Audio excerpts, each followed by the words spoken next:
que é o capítulo 18, a responsabilidade é pessoal. Este capítulo é muito interessante, porque Ezequiel sai em defesa da justiça divina, porque o povo apresentava uma questão de estarem vivendo debaixo de injustiça, e o que vai ser apresentado aqui que isso não era verdade. Havia uma situação de responsabilidade coletiva da nação, mas também existia uma questão individual. E veio a minha palavra do Senhor dizendo: que tendes vós que dizeis esta parábola acerca da terra de Israel, dizendo: os pais comeram uvas verdes e os dentes dos filhos se embotaram? Vivo eu, diz o Senhor, que nunca mais direis este provérbio em Israel. Qual é a questão em pauta? É porque pela lei que eles firmaram, existia a chamada maldição da lei, que quebrando o povo de Israel, automaticamente quebrava essa aliança com o Senhor e tinha consequência da nação, consequências nacionais. Mas também existia uma preservação individual. Então o que Deus está querendo mostrar aqui através desse capítulo, ele vai mostrar, é que eles não podiam lamentar de todo, porque ainda que existia uma maldição, uma punição para todo Israel, na sua individualidade existia uma preservação, até porque Deus é justo. Então ele está dizendo assim, vai acabar esse ditado. Qual ditado? Os pais comem a uva e o dente do filho que fica sujo, ou seja, as gerações anteriores erraram e a consequência está estourando aqui, mas isso é no sentido coletivo. Olha no versículo de número 4: eis que todas as almas são minhas, almas aqui vidas, como a alma do pai, também a alma do filho é minha. A alma que pecar, essa morrerá. Veja, a alma que pecar no sentido da individualidade. 5: sendo, pois, o homem justo e fazendo juízo e justiça, não comendo sobre os montes, nem levantando os olhos para os ídolos da casa de Israel, nem contaminando a mulher do seu próximo, nem se chegando à mulher na sua separação. Veja que aqui é apresentado vários aspectos da lei que eles quebravam. 7. Não oprimindo a ninguém, tornando ao devedor o seu penhor, não roubando, dando o seu pão ao faminto, cobrindo ao nu com veste, não dando o seu dinheiro à usura, quer dizer, emprestar dinheiro com juros, como diz aqui também, dar a comida ao faminto, não recebendo demais, quer dizer, além da conta, desviando a sua mão da injustiça, fazendo verdadeiro juízo entre homem e homem, quer dizer, não ser partidarista, né? Andando nos meus estatutos e guardando os meus juízos para proceder segundo a verdade. O tal justo certamente viverá, diz o Senhor. Então vamos entender aqui. Nós tínhamos uma questão coletiva. Não tinha para onde correr. Quando Israel pecava, quando Israel quebrava a lei de Deus, eles automaticamente entravam debaixo de uma maldição da lei. Só que em virtude da maldição da lei, que era coletiva, as pessoas na individualidade sofriam. Só que Deus está dizendo aqui que não. Aquele que não comia sobre os montes, aquele que não adorava ídolos, aquele que não se contaminava a mulher do próximo, aquele que não chegava a mulher no dia da separação, tudo isso, na verdade, aquele que cobria o nu, que ajudava o necessitado, não cobrava juros, esse cara sempre será guardado por mim, seja nessa aliança ou em outra. Então a questão toda aqui que está predominante é o fator Sodoma e Gomorra. Lembra lá quando Abraão, no capítulo 18 de Gênesis, ele interrogou a Deus, porque ele achava que Deus seria injusto destruindo as cidades? Deus mostrou que não. Deus mostrou que se tiver um justo, ele vai lá e arranca esse justo. Olha no 9: andando nos meus estatutos e guardando os meus juízos para proceder segundo a verdade, o tal justo certamente viverá, diz o Senhor.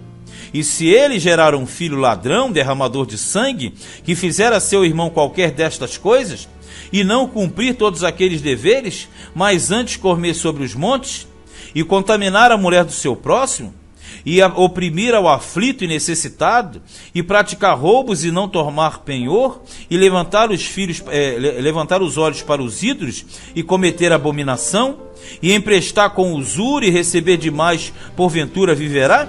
Não viverá.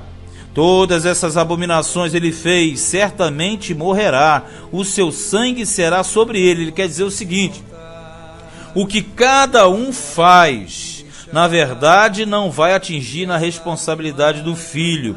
O filho não morre pelo pai, nem o pai morre pelo filho. A pessoa, mas como é isso? A maldição é para todos, no sentido coletivo. Ele diz claramente aqui, se a pessoa andar nos estatutos dele e for legal, ele vai viver. Mas se o filho fizer tudo isso, ele automaticamente vai sofrer o dano. Então eles não entendiam. E tem pessoas que às vezes pegam esse texto aqui para trabalhar em cima de salvação espiritual, salvação eterna. Não tem nada a ver com salvação eterna. Ele está falando aqui da questão da morte física. Ele está dizendo que aquele que guarda a lei prolonga os seus dias de vida. E aquele que transgride a lei de Deus automaticamente abrevia os seus dias de vida na terra. Até porque todo o povo de Israel já é automaticamente pertencente ao Senhor. Todo o povo de Israel já é predestinado ao Senhor. Então não tem como trocar isso aí. Agora, o que eles erravam na terra, eles sofreriam dano na terra. Então ele está dizendo aqui que ele é justo. E ele não faz acepção de pessoas. Ele vai julgar com seriedade. Então ele está dizendo assim, não vai morrer um pelo outro, o sangue será sobre ele. Aí no versículo 14, e eis que se ele gerar um filho que veja todos os pecados que seu pai fez, e vendo-os não cometer coisas semelhantes, não comer sobre os montes, e não levantar os olhos para os ídolos da casa de Israel, olha aqui, e não contaminar a mulher de seu próximo, e não oprimir a ninguém, não retirar o penhor, e não roubar, e der o seu pão ao faminto, e cobrir o nu com veste, e desviar do aflito a mão, e não receber usura em demasia, e fizer os seus juízos e andar nos meus estatutos, olha aqui, o tal não morrerá pela maldade de seu pai, certamente viverá. E está falando que isso aqui é uma responsabilidade pessoal. Você, por exemplo, você pega dentro de Israel, Samuel, ele foi um excelente servo de Deus. Agora os filhos deles, Joel e Abias, foram péssimos. Então a questão toda é essa diferença que ele está falando. 18, está tratando, melhor dizendo. Seu pai, porque fez opressão e roubou os bens do irmão, e fez o que não era bom no meio de seu povo, eis que ele morrerá pela sua maldade. Mas dizeis, por que não levará o filho à maldade do pai? Porque o filho fez juízo e justiça, e guardou todos os meus estatutos, e os praticou por isso. Certamente viverá. A alma que pecar, essa morrerá. O filho não levará a maldade do pai, nem o pai levará a maldade do filho.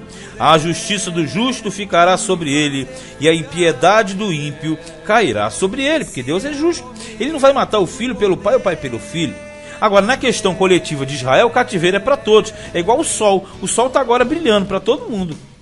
É servo que não é servo. Mas na questão da proteção, Deus trata com cada um na sua individualidade. Ele não vai fazer, Por isso que ele fala no versículo 20, a alma que pecar, essa morrerá. O filho não levará a maldade do pai, nem o pai levará a maldade do filho.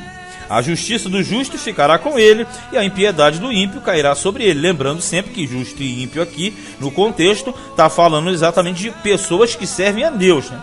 E às vezes a pessoa, o ímpio é o de fora. Não, o ímpio aqui é o que não faz a vontade de Deus. E esse ponto aqui, ele é muito interessante, porque ele nos arremete justamente para o Êxodo, Deuteronômio, aquela questão das responsabilidades. 21. Mas se o ímpio se converter de todos os seus pecados que cometeu, e guardar todos os meus estatutos, e fizer juízo e justiça, certamente viverá, não morrerá. Olha aqui, claro. De todas as suas transgressões que cometeu, não haverá lembrança sobre ele. Pela sua justiça que praticou, viverá. Desejaria eu de qualquer maneira a morte do ímpio? Diz o Senhor. Não desejo, antes que se converta dos seus caminhos e viva. Viva. Olha só, a questão toda aqui é clara. Ele está dizendo, gente, eu não quero matar ninguém, eu não quero punir ninguém. Mas para que isso seja evitado, vocês têm que trilhar o meu caminho. Então ele está dizendo, o ímpio que vira justo tem perdão, mas o justo que vira ímpio vai ter sanções pesadas. Ele fala, desejaria eu, quer dizer, ele vai interrogando, eu não quero, quereria eu e tal, mas desviando-se o justo da sua justiça e cometendo a iniquidade, fazendo conforme todas as abominações que faz o ímpio. Lembrando, ímpio aqui é povo de Deus, hein? Porventura viverá? De todas as suas justiças que tiver feito, não se fará memória. Na sua transgressão com que transgrediu, e no seu pecado com que pecou, neles morrerá. Está dizendo o seguinte: ele vai morrer pelo que está praticando, mas não quer dizer que os feitos que ele fez durante a vida são apagados. Não é isso, ele está falando de que se o elemento foi para um caminho tortuoso, ele vai pagar por aquele caminho. 25. Dizeis, porém, o caminho do Senhor não é direito. Ouvi agora, ó casa de Israel, não é o meu caminho direito? Não são os vossos caminhos torcidos? Desviando-se o justo da sua justiça e cometendo iniquidade, morrerá por ela.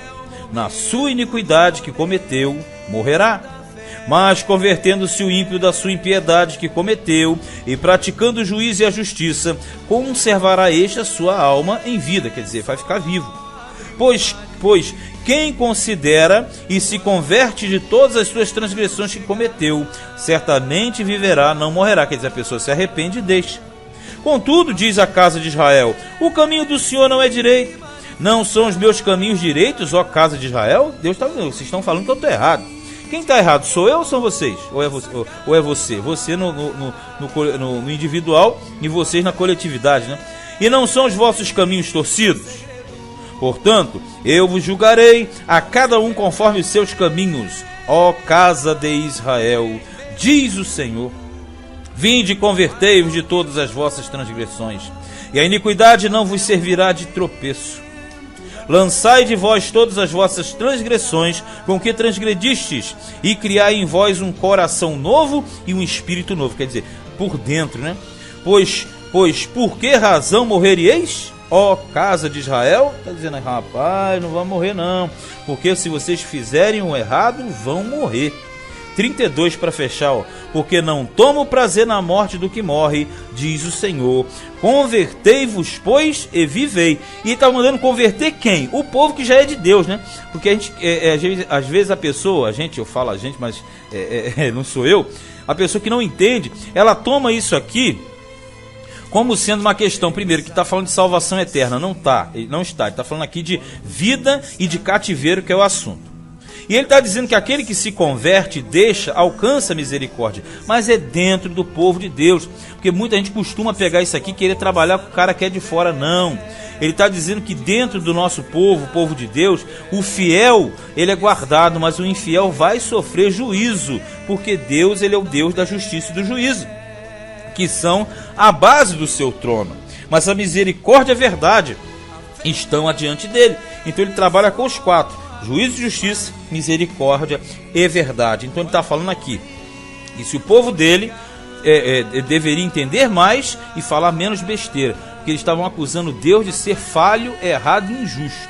Deus está dizendo, não, porque até na destruição eu preservo o justo. Caso de Jeremias, muito claro, e de muitos outros que foram preservados do dia mau. O maior exemplo é Ló, lá em Sodoma e Gomorra. Deus não mandou um foguete lá, enquanto ele não tirou Ló e as filhas dele, né? E por aí vai. Mas este foi Ezequiel, capítulo de número 18.